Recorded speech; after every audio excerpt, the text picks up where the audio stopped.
ശ്രീരാമൻ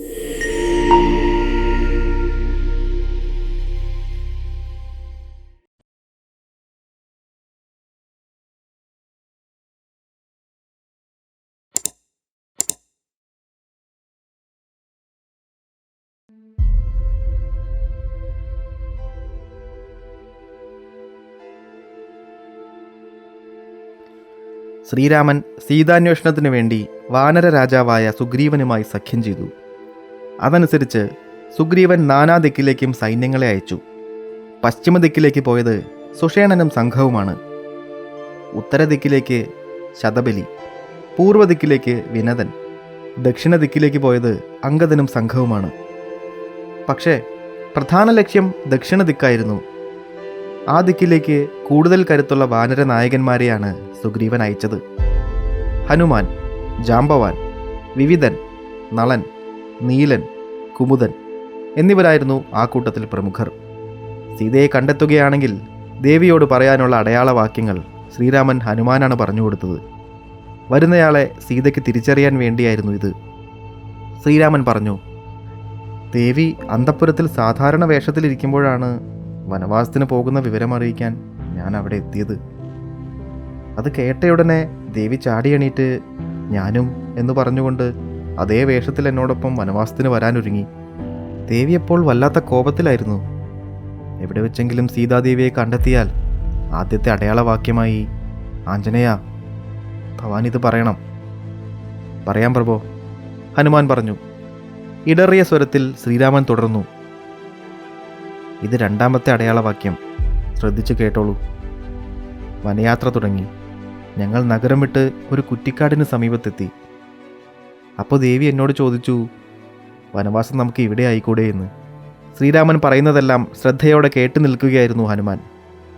ശ്രീരാമൻ മൂന്നാമത്തെ അടയാളവാക്യവും പറഞ്ഞു. ആഞ്ജനേയ, മണിയറയിൽ ദേവി എൻ്റെ കാലിൽ തലോടിക്കൊണ്ടിരിക്കുകയായിരുന്നു. പെട്ടെന്ന് വിരലിലെ രത്നമോതിരം ഊരിയെടുത്ത് ദേവി ദൂരേക്ക് വലിച്ചെറിഞ്ഞു. അപ്പോൾ അത്ഭുതത്തോടെ ഞാൻ ചോദിച്ചു, എന്താ ദേവി? ദേവി പുഞ്ചിരിയോടെ പറഞ്ഞു, ഒരു കരിമ്പാറയിൽ അങ്ങയുടെ പാദം സ്പർശിച്ചപ്പോൾ ആ പാറ അഹല്യ എന്ന സുന്ദരിയായ സ്ത്രീയായി മാറിയില്ലേ? അതുപോലെ മോതിരത്തിലെ രത്നക്കല്ലിലെങ്ങാനും അങ്ങയുടെ പാദം സ്പർശിച്ചാൽ വീണ്ടും ഒരു സുന്ദരി ഈ പള്ളിയറയിൽ വന്നാലോ? ആഞ്ജനേയ, ഈ മൂന്ന് കാര്യങ്ങളും ദേവിയോട് പറയുമ്പോൾ ദേവി ഭവാനെ തിരിച്ചറിയും. ഒപ്പം ഈ മുദ്രമോതിരവും കൊടുക്കണം. പറഞ്ഞു തീർന്നപ്പോൾ ശ്രീരാമൻ്റെ കണ്ണുകൾ നിറഞ്ഞു. ഗദ്ഗതം കൊണ്ട് പിന്നീട് ഒന്നും പറയാൻ കഴിയാതെയായി. ശ്രീരാമൻ്റെ പാദങ്ങളിൽ പ്രണമിച്ചുകൊണ്ടാണ് ഹനുമാൻ മുദ്രമോതിരം ഏറ്റുവാങ്ങിയത്. വാനരനായകന്മാരോടായി സുഗ്രീവൻ പറഞ്ഞു, ഇന്നു മുതൽ 1 മാസം കൊണ്ട് അന്വേഷണം പൂർത്തിയാക്കി എല്ലാവരും തിരിച്ചു വരണം.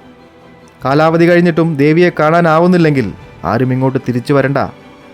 ദേവിയെ കാണാതെ തിരിച്ചു വരുന്നവർക്ക് ഒരേ ഒരു ശിക്ഷയേ ഉണ്ടാവൂ, ശിരച്ഛേദം. ഓർമ്മയിരിക്കട്ടെ. വാനരനായകന്മാർ പേടിയോടെ പരസ്പരം നോക്കി. പിന്തിരിഞ്ഞു വരുന്നവർക്കെല്ലാം മരണമുറപ്പാണെന്ന് എല്ലാവർക്കും അറിയാമായിരുന്നു. കാരണം ഇത് സുഗ്രീവാജ്ഞയാണ്. വാനരനായകർ സീതാദേവിയെ നാട്ടിലും കാട്ടിലും പർവ്വത ശിഖരങ്ങളിലും ഗുഹകളിലുമൊക്കെ തിരഞ്ഞു. ഒരു സൂചന പോലും കിട്ടിയില്ല. ദിവസങ്ങൾ ഓരോന്നായി കടന്നുപോയി. എങ്ങുമില്ല. എവിടെയാണ് അന്വേഷിക്കേണ്ടതെന്ന് ആർക്കും ഒരു രൂപവും ഉണ്ടായിരുന്നില്ല. അവർ വീണ്ടും തെക്കോട്ട് സഞ്ചരിച്ച് മഹേന്ദ്രഗിരിയിൽ ചെന്നു. അതിൻ്റെ തെക്ക് വശത്തേക്ക് ഇറങ്ങിയപ്പോൾ സമുദ്രതീരവുമായി. ഇനി മുന്നോട്ട് പോകാനാവില്ല. കലശലായ വിശപ്പും ദാഹവുമുണ്ട്. ആഹാരം കിട്ടാനാണെങ്കിൽ ഒരു മാർഗവുമില്ല.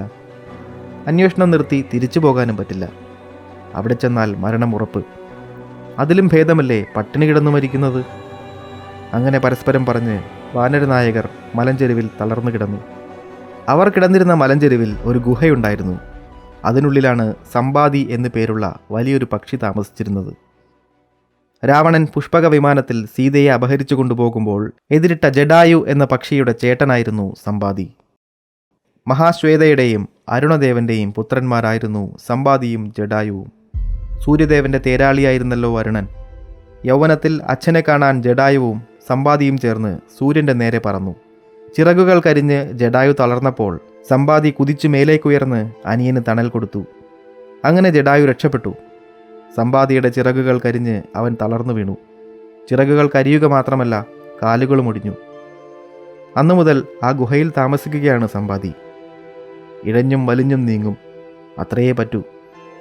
അപ്പോഴാണ് സമ്പാദി ഗുഹയുടെ അടുത്ത് കുറേ വാനരന്മാരെ കണ്ടത്. ഇന്നത്തേക്കുള്ള ആഹാരമായല്ലോ എന്ന് കരുതി സമ്പാദിക്ക് സന്തോഷമായി. ക്ഷീണവും വിശപ്പും കൊണ്ട് അവശരായിരുന്നെങ്കിലും നളൻ ചോദിച്ചു, സീതാദേവിയെ അപഹരിച്ചു കൊണ്ടുപോയത് രാക്ഷസരാജാവായ രാവണനാണെന്ന് ജടായു പറഞ്ഞല്ലോ. അവൻ എവിടെയാണ് താമസിക്കുന്നതെന്നറിയാൻ കഴിഞ്ഞാൽ സീതാദേവിയെ അവിടെ തേടിയാൽ പോരെ? നീലൻ പറഞ്ഞു. രാവണൻ ദേവിയെ എങ്ങോട്ടാണ് കൊണ്ടുപോയതെന്ന് ജടായു പറഞ്ഞില്ലല്ലോ. എതിർക്കാൻ ശ്രമിച്ചപ്പോൾ രാവണൻ അവനെ മാരകമായി മുറിവേൽപ്പിക്കുകയും ചെയ്തു. ആ പുഷ്പക വിമാനം എങ്ങോട്ടാണ് പോയതെന്ന് ആർക്കറിയാം? വിവിധൻ നീലനെ നോക്കി. ദേവിയെ രാവണനാണ് അപഹരിച്ചു കൊണ്ടുപോയതെന്നറിഞ്ഞത് ജടായു കാരണമല്ലേ? ആ പക്ഷി എതിർത്തില്ലായിരുന്നെങ്കിൽ അതുപോലും നമ്മൾ അറിയുമായിരുന്നില്ല.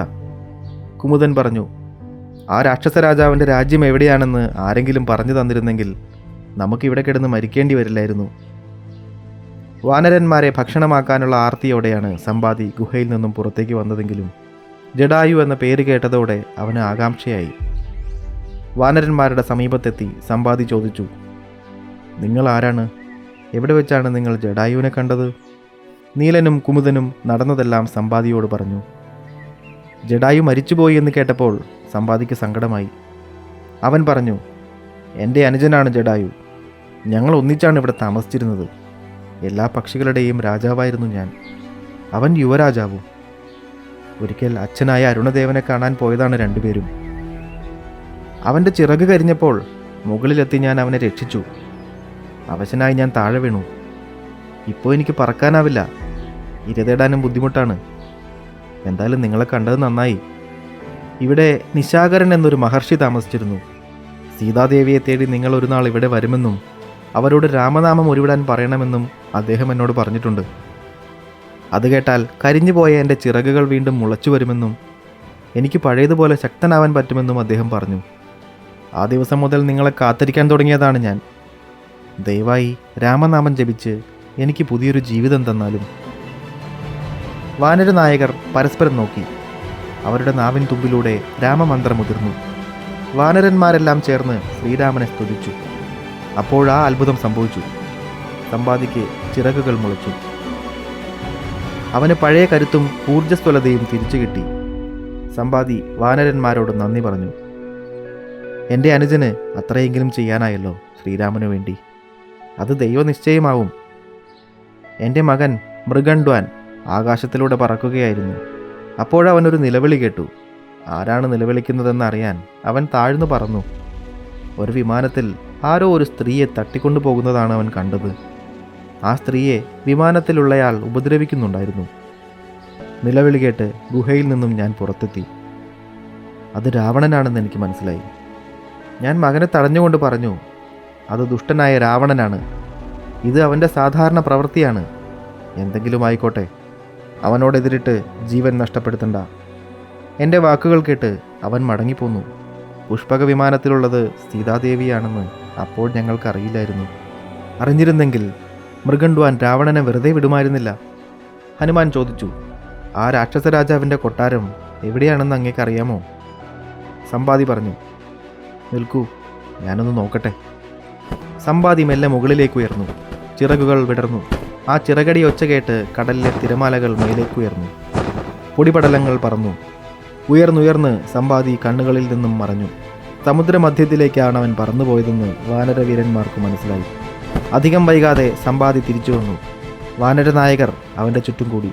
രാവണൻ എവിടെയുണ്ടെന്ന് കണ്ടുപിടിച്ചോ? ഹനുമാൻ ചോദിച്ചു. സമ്പാദി പറഞ്ഞു, ദക്ഷിണ മഹാസമുദ്രത്തിൻ്റെ ഉള്ളിൽ ത്രികൂടം എന്നൊരു പർവ്വതമുണ്ട്. ആ പർവ്വതത്തിൻ്റെ മുകളിലാണ് രാവണരാജ്യമായ ലങ്ക. ലങ്കയുടെ മധ്യത്തിലാണ് രാവണൻ്റെ രാജധാനി. അതിനടുത്ത് തന്നെ അന്തഃപുരം. സമീപത്തായി അശോകമരങ്ങൾ നിറഞ്ഞ ഒരു ഉദ്യാനം കാണാം. അതിൽ ഒരു അശോകമര ചുവട്ടിൽ സീതാദേവി ഇരിക്കുന്നത് ഞാൻ കണ്ടു. ജാംബവാൻ ചോദിച്ചു, അങ്ങയ്ക്കും സീതാദേവിയെ തേടി ഞങ്ങളോടൊപ്പം വന്നുകൂടെ? സമ്പാദി പറഞ്ഞു, ഒരിക്കൽ അളകാപുരിയിൽ നിന്നും ഒരു യക്ഷസുന്ദരിയെ മോഷ്ടിച്ചുകൊണ്ട് രാവണൻ ഈ വഴി വന്നു. ആ യുവതി സഹായത്തിനായി കരഞ്ഞു കേണപേക്ഷിക്കുന്നുണ്ടായിരുന്നു. അന്ന് ഞാൻ ഇടപെട്ടു. ഭയങ്കരമായ യുദ്ധം തന്നെ ഉണ്ടായി. ഒടുവിൽ രാവണൻ എന്നോട് സന്ധി ചെയ്യാൻ തയ്യാറായി. പരസ്പരം ആക്രമിക്കില്ലെന്ന് ഞങ്ങൾ അന്ന് തീരുമാനമെടുത്തതാണ്. ഇനി എനിക്ക് അവനെ നേരിടാനാവില്ല.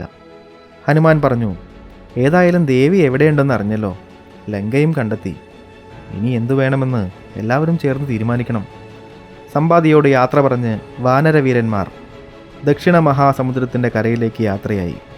ഒടുവിൽ അവർ സമ്പാദി പറഞ്ഞുകൊടുത്ത വഴിയിലൂടെ ദിവസങ്ങളോളം ക്ലേശിച്ചും കഷ്ടപ്പാടുകൾ സഹിച്ചും യാത്ര ചെയ്ത് സമുദ്രത്തിൻ്റെ കരയിലെത്തി. മുന്നിൽ നോക്കത്താ ദൂരത്ത് പരന്നു കിടക്കുന്ന മഹാസമുദ്രം, അതിനുള്ളിലെവിടെയോ ലങ്ക സ്ഥിതി ചെയ്യുന്ന ത്രികൂടമെന്ന പർവ്വതം. അവിടെ അശോകവനിയിൽ കണ്ണീരൊഴുക്കിക്കൊണ്ട് തൻ്റെ പ്രിയനെ കാത്തിരിക്കുന്ന സീതാദേവി. എങ്ങനെ ആ പർവ്വതത്തിലെത്തും? അത്രയും ദൂരം ചാടാൻ ആർക്ക് കഴിയും? വാനരവീരന്മാർ പരസ്പരം നോക്കി. ആര് ചാടും? ജാംബവാനോ, നീലനോ, അംഗദനോ, അതോ ഹനുമാനോ? അംഗദൻ പറഞ്ഞു, നമ്മളിൽ കരുത്തരായ ഒട്ടേറെ കവിവീരന്മാരുണ്ട്.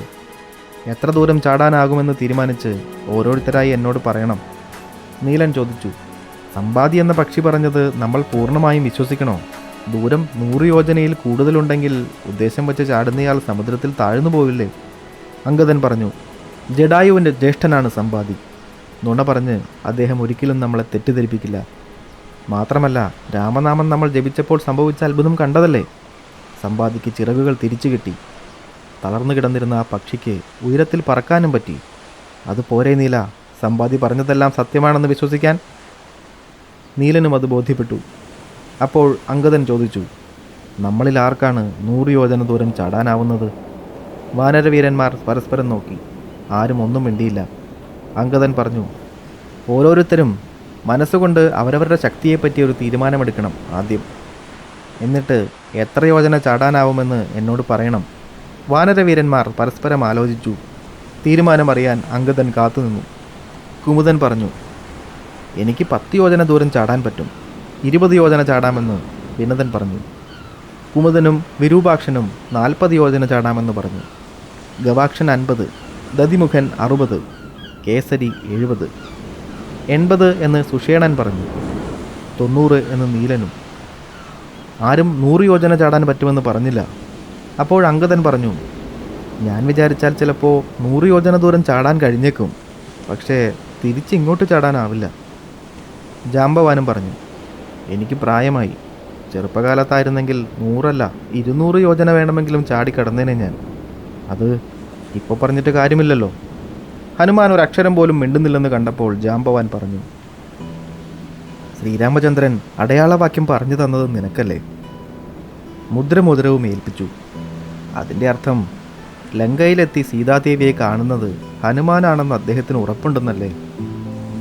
പറയൂ, നിനക്ക് എത്ര യോജന ചാടാൻ പറ്റും? പരന്നു കിടക്കുന്ന ഇളകുന്ന കടലിലേക്ക് നോക്കി ഹനുമാൻ പറഞ്ഞു, അസാധ്യമായൊരു കാര്യം ആലോചിക്കുന്നത് എന്തിനാണ്? എനിക്ക് ഈ സമുദ്രം ചാടിക്കടക്കാനാവില്ല. അത്രയ്ക്ക് കരുത്തൊന്നും എനിക്കില്ല. ജാംബവാൻ പറഞ്ഞു, ഈ കൂട്ടത്തിൽ നിനക്ക് മാത്രമേ ആ കരുത്തുള്ളൂ. അത് മറ്റാരേക്കാളും കൂടുതലായി എനിക്കറിയാം. നീ രാമലക്ഷ്മണന്മാരുടെയും സുഗ്രീവൻ്റെയും ഒപ്പത്തിനൊപ്പം നിൽക്കുന്ന വീരനാണ്. എഴുന്നേൽക്കൂ. എന്നിട്ട് നിന്റെ കരുത്തും പരാക്രമവും ഈ 14 ലോകത്തിനും കാട്ടിക്കൊടുക്കൂ. ഇവിടെയുള്ളവരെല്ലാം നീയാണതിന് യോഗ്യനെന്ന് വിശ്വസിക്കുന്നവരാണ്. അതിലുപരി സാക്ഷാൽ മഹാദേവൻ്റെ ചൈതന്യമുണ്ട് നിന്റെ ഉള്ളിൽ. ബാല്യത്തിൽ നീ 500 യോജന ചാടിയിട്ടില്ലേ? പഴമാണെന്ന് കരുതി സൂര്യദേവനെ പിടിക്കാൻ പോയപ്പോൾ? നിനക്കറിയില്ലെങ്കിലും അതെനിക്കറിയാം ആഞ്ജനേയ. നീ ജനിച്ച ഉടനെ നിന്റെ അമ്മയായ അഞ്ജനയ്ക്ക് ശാപമോക്ഷം കിട്ടി. ദേവലോകത്തേക്ക് പോകാനൊരുങ്ങിയ അഞ്ജനയോട് അന്ന് നീ ചോദിച്ചു, ജീവിക്കാൻ എന്തു ചെയ്യണമെന്ന്. ഉദയസൂര്യനെ ചൂണ്ടിക്കാട്ടിയിട്ട് നിന്റെ അമ്മ പറഞ്ഞു, അതുപോലെ പഴുത്തു നിൽക്കുന്ന പഴങ്ങൾ പറിച്ചെടുത്ത് കഴിക്കണമെന്ന്. അമ്മ കാട്ടിത്തന്ന സൂര്യബിംബം കണ്ട് കുഞ്ഞായിരുന്ന നീ അതൊരു വലിയ പഴമാണെന്ന് വിചാരിച്ചു. പിന്നെ ഒരൊറ്റ ചാട്ടം സൂര്യബിംബത്തിന് നേരെ. അവിടെ എത്താറായപ്പോൾ തൊട്ടടുത്ത് നീ രാഹുവിനെ കണ്ടു. അത് മറ്റൊരു പഴമാണെന്ന് കരുതി അങ്ങോട്ട് ചാടി. അപ്പോഴതാ ഐരാവതമെന്ന ഇന്ദ്രൻ്റെ ആനയെ കണ്ടു. അതും തിന്നാനുള്ള വസ്തുവാണെന്ന് കരുതി നീ ഐരാവതത്തെ പിടിക്കാനൊരുങ്ങി. അത് കണ്ട് ഭയന്ന ഇന്ദ്രൻ നിന്റെ നേരെ വജ്രായുധം പ്രയോഗിച്ചു. അത് നിന്റെ താടിയിൽ കൊണ്ട് മുറിഞ്ഞു. അവശനായി ഭൂമിയിൽ വീണ നിന്നെയും എടുത്തുകൊണ്ട് നിന്റെ പിതാവായ വായുദേവൻ പാതാളത്തിലേക്ക് പോയി. വായു ഭൂമിയിൽ ഇല്ലാതായപ്പോൾ ചരാചരങ്ങൾ നിശ്ചലമായി. ജീവജാലങ്ങൾ നശിച്ചു തുടങ്ങി. അപ്പോൾ ത്രിമൂർത്തികളായ ബ്രഹ്മാവും മഹാവിഷ്ണുവും മഹേശ്വരനും പാതാളത്തിലെത്തി. കൂടെ ഇന്ദ്രനും അഗ്നിയും യമനുമുണ്ടായിരുന്നു. അവർ വായുദേവനെ സമാധാനിപ്പിച്ചു. നിന്റെ താടിയിൽ ഇന്ദ്രൻ്റെ വജ്രായുധം തട്ടി മുറിവേറ്റല്ലോ, അതുകൊണ്ടാണ് അന്ന് ആ ദേവന്മാർ നിനക്ക് ഹനുമാൻ എന്ന് പേരിട്ടത്. ആഞ്ജനേയ, ഇപ്പോഴുമുണ്ട് നിന്റെ താടിയിൽ ആ മുറിവിൻ്റെ അടയാളം. നിന്നെ കയ്യിലെടുത്ത് താലോലിച്ചുകൊണ്ട് ദേവന്മാർ ഓരോരുത്തരായി അനുഗ്രഹിച്ചു. ബ്രഹ്മദേവൻ പറഞ്ഞത് ഇങ്ങനെയാണ്: ലോകമുള്ള കാലമത്രയും ഉണ്ണി, നീ ആയുഷ്മാനായി വാഴുക, ജീവിതകാലം മുഴുവൻ ഭക്തനായി വാഴുക എന്ന് മഹാവിഷ്ണുവും പറഞ്ഞു. ലോകം ജയിച്ച് വീരനായി വാഴാൻ മഹേശ്വരനും അനുഗ്രഹിച്ചു. ഒരു ശസ്ത്രവും ഇനി മുതൽ നിന്നെ മുറിപ്പെടുത്തില്ലെന്ന് ഇന്ദ്രനും, അഗ്നിയൊരിക്കലും പൊള്ളിക്കില്ലെന്ന് അഗ്നിദേവനും നിനക്ക് വരങ്ങൾ നൽകി. യമൻ പറഞ്ഞത് നീ ചിരഞ്ജീവിയായിരിക്കുമെന്നാണ്. ബലത്തിലും വേഗത്തിലും നിന്നോട് കിടപിടിക്കാൻ ആരുമുണ്ടാവില്ലെന്ന് ദേവന്മാർ പറഞ്ഞു. അന്ന് സൂര്യനെ പിടിക്കാൻ വേണ്ടി നീ ചാടിയത് 500 യോജനയാണ് ആഞ്ജനേയ. ആ നിനക്കാണോ ഈ 100 യോജന ചാടാൻ പ്രയാസം? ഹനുമാന്റെ കണ്ണുകൾ വിടർന്നു. അവിടെ പുതിയൊരു തിളക്കം വന്നു, ആത്മവിശ്വാസത്തിൻ്റെ തിളക്കം. ജാംബവാൻ തുടർന്നു: മറ്റാരെക്കാളും കൂടുതലായി ശ്രീരാമചന്ദ്രന് നിന്നെ അറിയാം. നിന്റെ ബലവും കരുത്തും അറിയാം. നീ ലക്ഷ്യത്തിലെത്തുമെന്നറിയാം. സീതാദേവിയെ കണ്ട് അടയാളവാക്യങ്ങൾ കൈമാറുമെന്നറിയാം. മുദ്രമോതിരവും കൊടുക്കുമെന്നറിയാം. ആ വിശ്വാസം സത്യമാണെന്ന് കാട്ടിക്കൊടുക്ക ആഞ്ജനേയ. നിനക്കതിന് കഴിയും. നിന്നെ കാത്തിരിക്കുന്നത് സുചരിതയും പതിവ്രതയുമായൊരു ദേവിയാണ്. ചെല്ലാഞ്ജനേയ, സാമീപ്യം കൊണ്ട് രാമപത്നിക്ക് വലിയൊരു സാന്ത്വനം കൊടുക്ക്. ദേവിയെ രക്ഷിക്കാൻ വലിയൊരു പടയുമായി രാമലക്ഷ്മണന്മാർ ലങ്കയിലേക്ക് വരുന്നുണ്ടെന്ന് പറയ്. ത്രിഭുവനത്തിൻ്റെ നാഥനായ മഹാദേവൻ്റെയും സർവ്വവ്യാപിയായ വായുദേവൻ്റെയും കരുത്തിൻ്റെ അവസാന വാക്കായ കേസരി എന്ന കവിവീരൻ്റെയും ചൈതന്യമാണ് നിന്റെ ഉള്ളിൽ ഇപ്പോൾ അഗ്നി പോലെ ആളിക്കത്തുന്നത്. നിന്നെ ജയിക്കാൻ ആർക്കുമാവില്ല ആഞ്ജനേയ. മരണം പോലും നിന്റെ മുന്നിൽ പകച്ചു നിൽക്കും. ഉള്ളിലുള്ള ആ തീയാണ് ഇനി അങ്ങോട്ട് നിനക്ക് വഴികാട്ടാനുള്ളത്. ആ കരുത്ത് രാക്ഷസ രാജാവിനെ അറിയിച്ചിട്ട് തിരിച്ചു വാ ആഞ്ജനേയ.